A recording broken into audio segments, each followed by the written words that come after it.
What is up, everyone? Welcome back to Apocaflix Movies and our second edition of the Fandalorian Club, our Mandalorian review special show we have going on here just for the Star Wars show that is officially live in Willed, a second episode of the season. I'm Jake Bullion, aka Qui-Gon Jake, as I go by on the Padawan podcast. I am the host of the Fandalorian Club, and I am joined yet again by Mr. Brian Avalosino, Grand Admiral Sino himself, as he's known on the Padawan podcast. We are here, obviously, to discuss The Mandalorian. The second episode is officially out. Yes, it is. We just watched it, and we are fresh off of our viewing and excited to kind of dive into some stuff. It's going to be a very open kind of conversation. If you watched our first episode, you definitely got that vibe. We're going to run through the show a little bit as far as maybe in sections. It seems like each episode is kind of running in sections here, which is very nice to kind of. It's very easy to break down. Spoilers if you haven't figured that out. It's we're not holding back on the spoilers. So if you have not watched the episode, bookmark it. Come back to us afterwards. If you have watched us, join us in the conversation down below. I'd love to hear from you guys. If you don't care, thanks for watching too. Yeah, there you go too. There are some people who don't care about spoilers. Yeah. You're right. So we're gonna break it down a little bit. So if you've seen the episode, the sections that we're talking about here. We're going to talk a little bit about the very first section, which is he runs into the Trandoshans. He's with, we're going to call him Tiny, and that's full credit to the Resistance broadcast over at Star Wars Newsnet. Tiny stands for This Is Not Yoda. It's a perfect acronym just to call him, not Yoda, Baby Yoda, just call him Tiny. Straight Tiny. Makes sense, so I'm sealing that one, and we're sticking with it for now. So, him and Tiny get essentially attacked by Trandoshans, and then we're going to end right as he falls off the sandcrawler. So that hunk of section there, yeah. Which is some cool things to talk about. But, we pick up, essentially, this feels like the second part of the first episode. Yeah. If you put them together, it flows right together. The last scene of the first episode where they're touching fingers, essentially, and then it picks up with them walking in some sort of cave or cavern, and they get attacked by these Trandoshans, and we come to find out that they're, or what we think is that they were the ones listening to the conversation, or at the bar from the first episode when he met with Greef Karga. Karga, excuse me. Very cool action scene, but we get a big thing here. We learn what the Mandalorian's weapon can do. It can freaking disintegrate anybody in its act. Exactly, great callback. To the first ever time we saw Boba Fett in Empire Strikes Back, when Vader says, no disintegrations.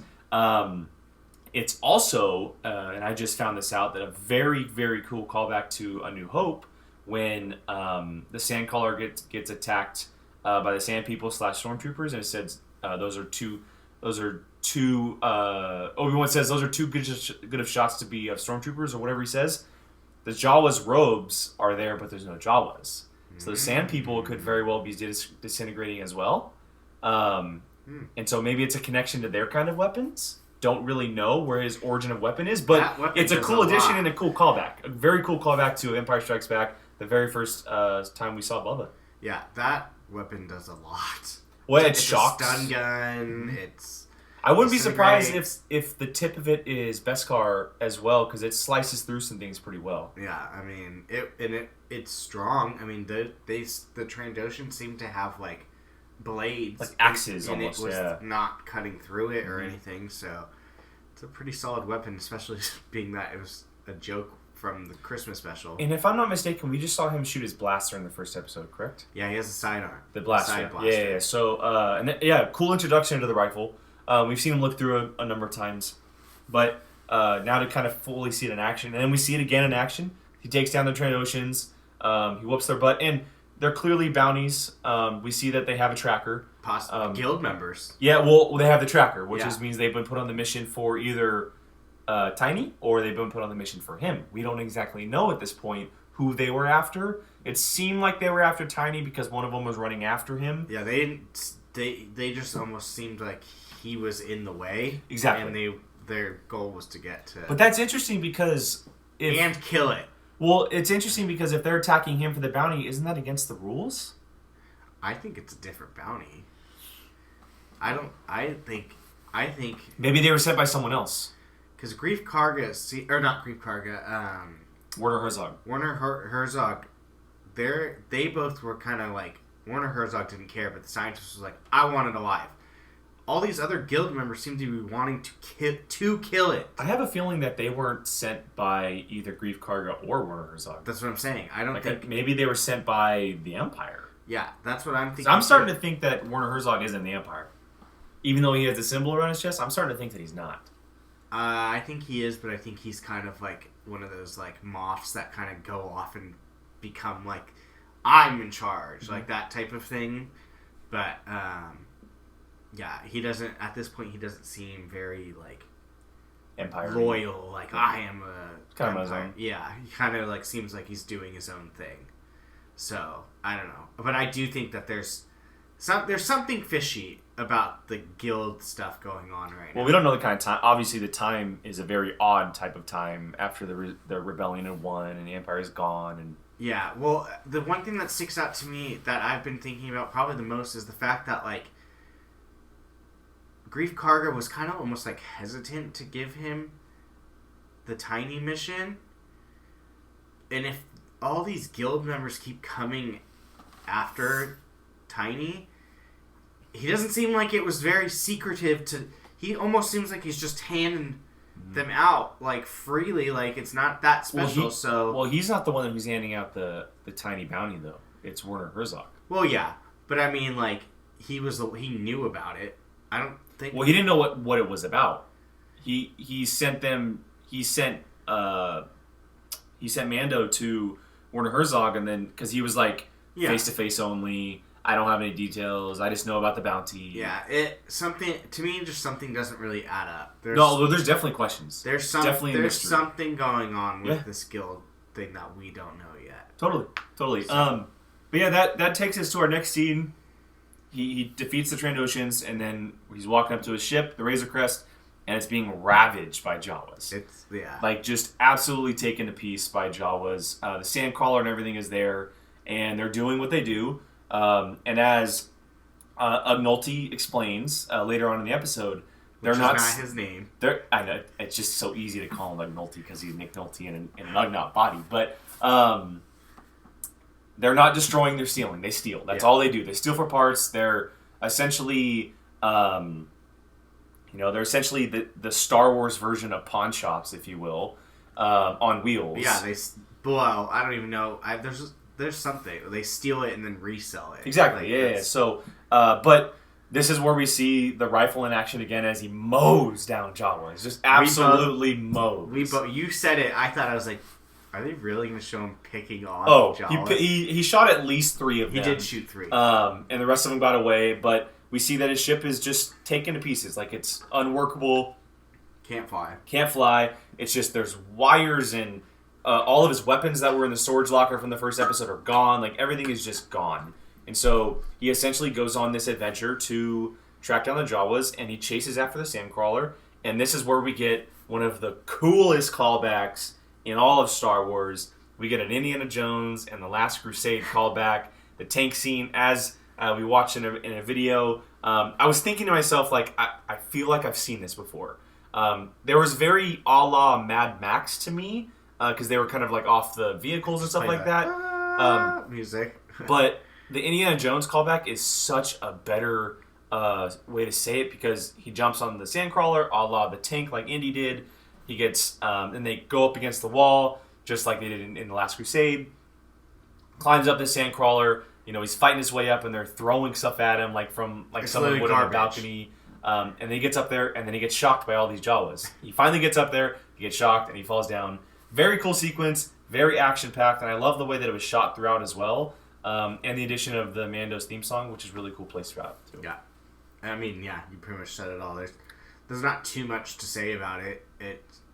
He tried to stop the ship, which would have been really hard because those things are freaking huge. Well, as he says later in the episode, he said it's the Jawa fortress or the crawling fortress, I think it's literally a city on wheels. Yeah. And then it's the inside's so tiny, like he was sitting and like that, so I'm sure it just weaves and wobbles. Have we ever? I imagine we have been in one in maybe an episode like the Clone Wars. We haven't been like through it, but we've seen like in A New Hope, C-3PO and R2-D2 are in the like thing like waiting and stuff, but we've never like we don't know like if there's like 4 levels or stuff like that.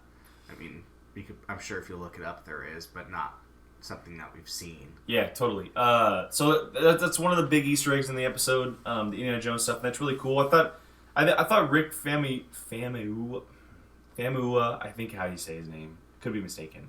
The gentleman who directed Dope did a great job, with everything kind of going on in this sequence as far as camera work and everything, and the way he also made sure we knew where Tiny was too. Yeah. The camera shots, like this entire time, you could be thinking to yourself, did he just leave? That's what I thought a couple times. I was like, quick shots of him right behind him. Yeah. After the fortress, and what the heck happened to the other one? But it's just like floating. Well, I think he's got something on his wrist. He did like this, and it's like following him essentially, like a magnet almost in a way, which is really cool.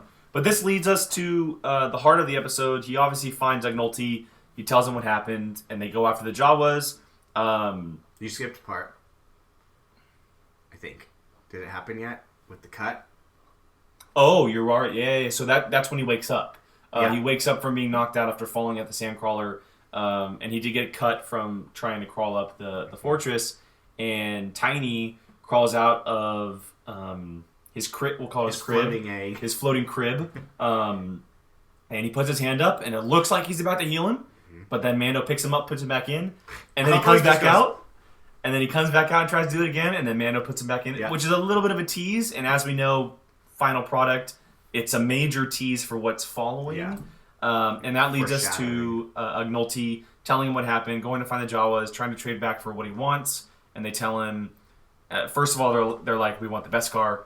He's not going to give up the Beskar, obviously. He's like, yeah, okay. And then he tries to light him on fire. He lights him on fire. Which is funny, because I swear to you, I was literally thinking they're like, get rid of the big gun. I was like, okay, you get rid of the big gun. He's like, get rid of the pistol. Got rid of the pistol. I was like, I was sitting there thinking, Mandalorians usually have a flamethrower and then the rocket. The rocket. And I was like, he clearly doesn't have a rocket. I wonder if he has a flamethrower. Well, he doesn't have a lot of things that normal Mandos don't. But, I mean, those are like the four. I mean, those are like 4 main, the pistol at least, and the flamethrower. And then I was literally thinking, I wonder if he has the flamethrower. And then they're like, give me your metal. And he just lights it. I'm like, well, there's the answer. Yeah. I really wish they would have caught one, like, fire. Yeah, exactly. Like, see their little hands try to put it out? Yeah, that would have been funny. But then after that, they asked, one of them was like, pointed, and they were pointing at Tiny. They He's all like, started to... And he was like, get away, and they like run away. But then they huddle up, and they're trying to figure out what they want, and they say the egg. And they're like, the egg, the egg. They start chanting, which is classic Jawa thing, like a total... It's also reminded me of Spaceballs when they were where they were chanting Dick. Yeah. Which is one of the best scenes of the entire movie. But then he's inside the ship like you mentioned earlier. They're going to find this egg, and we don't exactly know what it is. Lo and behold, it is the cool beast we saw in the trailer, which you said that looked like the beast from the Attack of the Clones. It's not. I looked up. Very similar. It's close. Very it's got similar. The same like horn, but it doesn't have the. It's hairy. It has like this really thick kind of fur on it. That one's more scary. The other one in Attack of the Clones is more scaly. In the mud, kind of just like in hibernation almost in a way. And he has to battle this beast to get its egg. Gets his butt whipped. Yeah.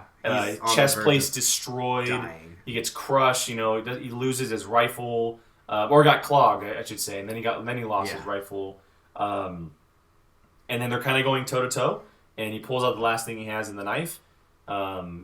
Essentially, almost like closes his eyes. Yeah, he almost just kind of like accepts his fate and just does like this. And the big moment in the sequence, or in the entire episode, Tiny puts out his hand and he freaking lifts the monster off the ground, full force action. Yeah. And essentially gives the Mando a fighting chance, and then the Mando stabs it, kills it, goes and gets the egg. But I mean, we'll probably get into this a little bit after we kind of recap the episode, but just quick thoughts on what you initially reacted to that moment. I love Tiny. He's just so adorable. It is. He really is so... He or she. We don't know. That's true. The thing is so cool. It's a great combination of of puppetry and CGI. Yeah. It's like the perfect combination. It really is. And there's obviously moments of the movement, because we saw him walking around in the episode. Yeah. You could tell a little bit, but as far as like when you think of like a television show and doing something like Yoda, it's a really good, cohesive partnership of both CGI and live action. Yeah, and it answered our question. We talked about it. Are Yoda's species force sensitive completely? And they definitely are. Big time. No matter. We've seen what. 3 of his species, and all 3 of them have force abilities. Yeah. So yeah, like I said, we're going to talk about it probably in the back end of the episode. But I'm so intrigued to learn more about his. Me too. His species. It's funny because the first episode, I was kind of like disappointed because I think, we had been really like, we're gonna get Boba Fett, and then it was like, it's such a good change. Yeah, and it was just kind of just like oh man, that's not what we wanted. And really, a Yoda, but it's paying off. But now I'm kind of like, all right, this thing's kind of sweet. Like obviously it's the cutest little thing. Only thing that kind of really annoys me is I get it's a baby, but don't use human baby noises. Like they were literally like. What can they do though? I don't know. Make it sound like a little bit alien. Yeah, but Yoda speaks basic. He doesn't speak alien. Yeah, but it literally sounds like a human baby, like that. They just maybe they sound like that. I don't know. We literally know nothing about this. I would love if it did like a little like. They're creating the species as they go along, so what they're creating is what the species is. Yeah. So I mean, but that's like literally like picking hair. Yeah. Totally. But it's so cool. Yeah. And it just like I like how it just passed out and went back to sleep. Well, it essentially forced it drained his force. Forced itself to sleep. Yeah. It used so much energy. I like how he kept like pushing it to try to like. Well, I think he only just pushed it at the end when they were in the ship. No, he did it like 3 separate times. Okay. A couple times he would just like look at it and just go like. Well, he wants to make sure it's alive. Yeah. But yeah, I love that thing. Yeah. After that, he grabs the egg. He takes it back to the Jawas. And it's not like this thing that it's going to sell. They literally just want to eat the egg. I was wondering that. I was like, okay, they have a monster egg. What are they going to do with it? The thing is probably the size of like 30 of them. What are they going to do with it? And he just whacks. I love the way he chops the top off too, and then he starts digging into the egg. Literally hands. Mando looks at him like, "You guys are so dumb." He's like, "You guys are I can't believe I just did this for you guys." But he gets his parts back. Him and Ugnulty put the shit back together. Yeah, they put the shit back together. Really cool. They kill it. And then the cool part of the scene though is Mando obviously has a connection with him because he offers him a job up on the ship. Interesting response. I didn't even think about it really until we watched Star Wars Explained, but like that is it's what they're known for. The mechanic engineers species in Cloud City and stuff like that, and I was like, oh, I forgot all about that. It's a cool Easter egg because we'll probably never know. Like he may not show up in the season after these 2 episodes. And he even said, "What? I'm done serving." There's something. He said he essentially said I worked enough in my life to not serve anymore, or something along in the Star Wars world. It was something along like I'm done serving others, now I'm doing myself. Yeah, which is it's a cool little callback, cool tease, and we could not see him for the rest of the series. He kind of served his purpose. Yeah. Which would kind of suck. It would suck. But it makes no sense to do that. But he did exactly what he needed to do, and he did teach Mando a few things, and it shows again that Mando has a heart. He's not the typical Mandalorian bounty hunter, right? He showed heart after saving Tiny in the first episode. He showed heart by offering him a job here. Really, really cool. But yeah, I mean that's kind of the episode. It's a very simple episode, straight to the point. Didn't really show a whole lot as far as like canon or Easter eggs or Well, it gave us a pretty big Easter egg. Yeah. Well, Force Yoda or Force Tiny. I don't know if I'd say that an Easter egg, but like still like callbacks like the first episode. I mean, who knows what that could lead to? Well, he's the MacGuffin of the series. Yeah, Tiny's gonna be, and that's a plot point going forward. They set up a plot point right there. And we can dive into that now. I mean, there's a lot of different ways we can kind of look at this, and I guess the biggest one that I can ask right now and kind of lead into the conversation is there a connection to Yoda, whether it's a child, a relative? Do you think there's a possibility that Tiny is the son, the daughter, or some kind of relative to Yoda, or is it just another one of the species? I think it's just another one of the species. I don't think it has anything to do with Yoda, because that would be... Yoda's pretty, like, strict with the rules of that would be a pretty strong thing to change for trying out a TV show, because Yoda's kind of always been that, like, a-hole that's like, follow the rules, the rules are there, like, don't stray from it. And then for him to find out, like, oh, he, like, knocked someone up and had a kid, like, that would, to me, that would be like, alright, now I'm kind of like, you're a hypocrite. But so that's why I wouldn't be surprised if these things, like, just, like, have some weird breeding and they just, like, happen to, like, have another one. But I don't think it's related to Yoda. Yeah, I don't think it is either. Can I say what I think is something? Yaddle? I think it's like their planet was wiped out and there was only, like, a few left, and this is... We literally know nothing. Yeah, that's what I think it's going to come to It's light. been constantly discussed and revealed that George Lucas, he holds a lot of things in, like, close to the vest for Star Wars. He holds a lot of things. Yoda and Yoda's species are one of those things that are, like, precious to him. They are the number one things to him, and so we don't know anything about it. I wouldn't be surprised if the things are born out of the Force. It's very possible. And we know that Dave Filoni deals with the Force a lot.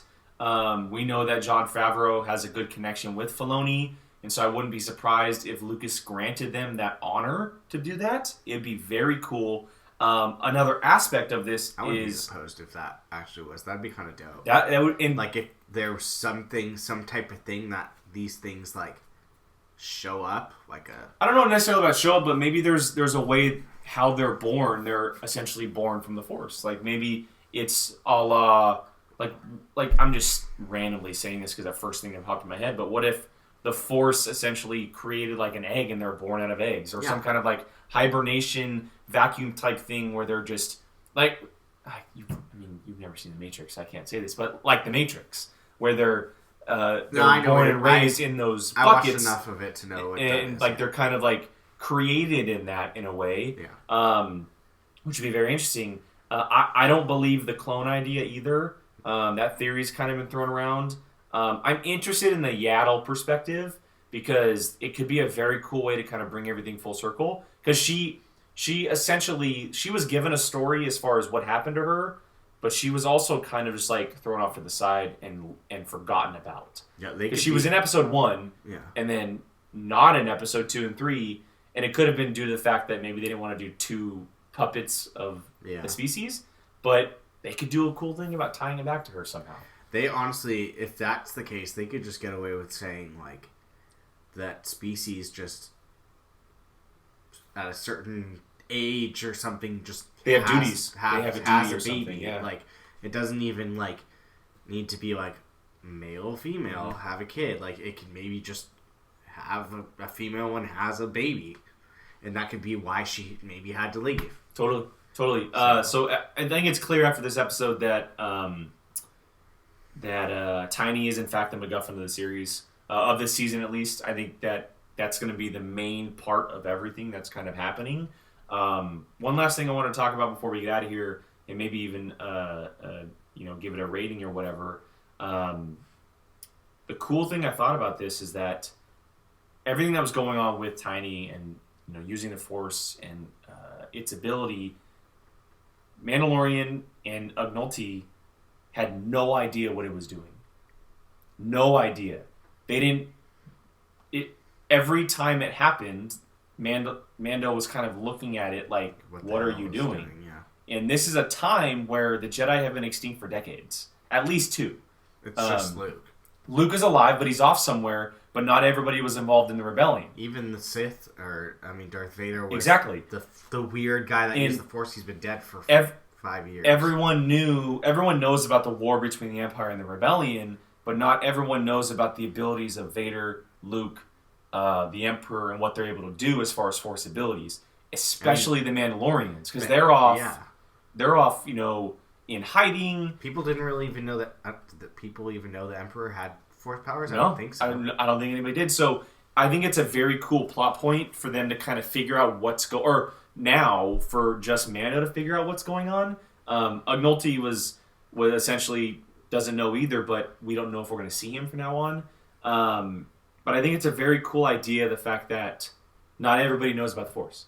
Not everybody knows about the Force. And for him to be able to find out and kind of get those questions answered, is that where Cara Dune comes into play?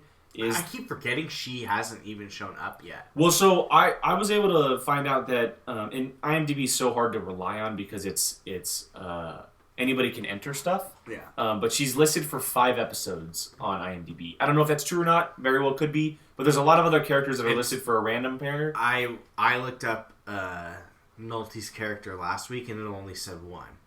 Yeah, so we have no idea. But yeah. I wouldn't be surprised if that's the case because after this episode, I kind of got the feeling like, okay, like let's get going. Like let's get going into the storyline. I think 4. Maybe the tail end of 3. I have a feeling they're going to meet in episode 3. Yeah. Because I feel like this is the setting off point. Like, okay, we got this introduction. We got this story. We know what it's about now. He has this Force being, this youngling. We can call it a youngling officially. We can call it a youngling. Yeah, we can call it a youngling. We can call it a youngling. Who said that last time? And so I feel like the next episode is going to be the episode that's like, okay, now this is like a 6 episode arc towards the season finale. Yeah. I feel like we're going to get everything that's going to be cohesive. They're going to be episodes that feel like a 6-hour movie. And this felt like a 2-hour or an hour movie. And then we're moving on to our 6-hour movie. Because I feel like it's a good introduction, it's a good setting off point, and now he's off to subdue the bounty. Whatever he does with it, I feel like everything that follows is going to be connected to what's going to happen now. Yeah, I will say the one thing I respect in this is it bums me out that the episodes are so short, but I like the fact that there's not fluff in it just to fill up an hour's worth of time. They're a slow burn 30-minute show. Episodes. Yeah. They take a long time for how short they are. Yeah. It is telling you this specific story with no fluff to fill out an hour's worth of time. And I think I'm starting to rather prefer that than, oh man, it went by fast. I wish it was an hour long. And then half of it just be like them 2 characters hanging out or something like that, like a jokey scene. And I kind of am starting to get on board with that train where it's just give me the story. So I totally agree with you. I think that I would much rather have them do this and know the story that they're telling in a good fluid way like this. But I have a feeling that starting next week we're going to see 45 minutes plus because they released 2 episodes this week. So do I. I think they may, in a way, I'm not saying they did, but in a way, essentially split the first episode in half. Yeah, it wouldn't be surprised because it would be close to an hour, almost like a part 1, part 2. Well, it was 30 minutes and 37, I believe. Yeah, so hour 7 or whatever it is. And so I have a feeling they may have done that. Could be wrong. And we could very well get 30 to 40 minutes episodes for the rest of the season. But like you said, if they tell them fluidly and they know what they're doing, and they're as good as they have been as far as storytelling, I'm okay with them being 30 minutes. Is it kind of a bummer because we were expecting an hour? Sure. That doesn't mean they can't do that in the future. It's like a nice piece of meat. You trim the fat off, you get the goodness of what it is. You enjoy the fat sometimes, but, at the end you want something good, and that's what they're giving us. And I'm fine with it. I mean, would it suck if it was always this short? Yeah. But that 45er That was fine. Or the first 37? one, the 37, didn't seem like 37. So it felt like a 45. Yeah, totally. So. All right, so wrap things up real quick. The next episode that we're going to be getting, episode 3, is on next Friday. Yes, it is. And we will be doing this after every episode. So you can come back here next Friday, check us out, and make sure you check out everything else we have going on here on Apocaflix, obviously. But the next episode will be directed by Jabba Chow, who is running the Obi-Wan series, and so we're going to get our first taste of her take on Star Wars. This is probably the one director my excitement has been because of Obi-Wan. Because now I'm like, how she does this is going to have a nice reflection on how Obi-Wan, not the same tone, but we'll see how she's directing it. Totally. And then the following one is going to be Bryce Dallas Howard, and then Dave Filoni again, then Rick Famuyiwa again, Deborah Chow, and then Taika Waititi. The Bryce Dallas Howard one. I'm very interested because I'm kind of like, it's her first time ever directing. Exactly, and I'm like, that's a pretty ballsy first one. Yeah. Well, she's been on a Star Wars set before. Her dad directed Solo and everything, but for a debut, yeah. Well, I mean, if they are 30-minute episodes, it's kind of a good little entry. You know what I mean? So, and having Dave Filoni and Jon Favreau and George Lucas on set it's not like she can't just call her dad too. He was probably on set. 100%. More than likely, he was on 100%. set. So, but yeah, there it is, guys. Our spoiler-heavy review of The Mandalorian, Chapter 2, titled The Child. Let me ask you one thing. You think he gives up Tiny? No. I think he does and then takes it back. He does, and then changes his mind and goes back again. I could see him giving him up, getting it, and then fighting to save him. Yeah. Something like that, where he kind of wins the Beskar and wins Tiny. Yeah. Or I guess we can call it Youngling from now on if you want to. No, Tiny's cute. Tiny's a cool one name. Yeah. This is not Yoda. All those people saying it's a reincarnation of Yoda. Get out of here. Go away. Anyway, I would be pissed if that was. It would just. It can't because there wouldn't be a point of Yoda. The Last Jedi as a ghost in. That doesn't mean there can't be a reincarnation of him. And that's 30 years later. Maybe he died again. Who knows? No. Anyway, there it is, guys. The Fandalorian Club, episode number 2, our official review of Chapter 2, The Child. I am Jake. That is Brian. Make sure you check out Apocaflix movies and everything we have going on here. Obviously, I mentioned every Friday after every episode, we're going to be here talking the Fandalorian Club. Look out next week as we may be tinkering with a live aspect to do it quicker. News to me. That's because Brian doesn't pay attention to the chat. Yes, it is. And so, but make sure you check that out. Maybe we'll get some support for that, which would be really, really cool. Make sure you share us on all social media, like us, subscribe, follow, all that good stuff. Find us on all the audio platforms as well. You can find them right there. Facebook, Twitter, Instagram, Apple, Anchor, all of that good stuff. So, again, I am Jake. That is Brian. This is the Fandalorian Club. And we'll see you guys next time. I have spoken. Hey everyone, Jacob Bartley here. Thanks for watching. If you want to check out something similar from Apocaflix movies, click this video up here. You want something a little bit different? Check out this video down here. If you haven't done so, please subscribe to Apocaflix movies and let us know your thoughts in the comments section. We always love to hear from you. Thanks for watching.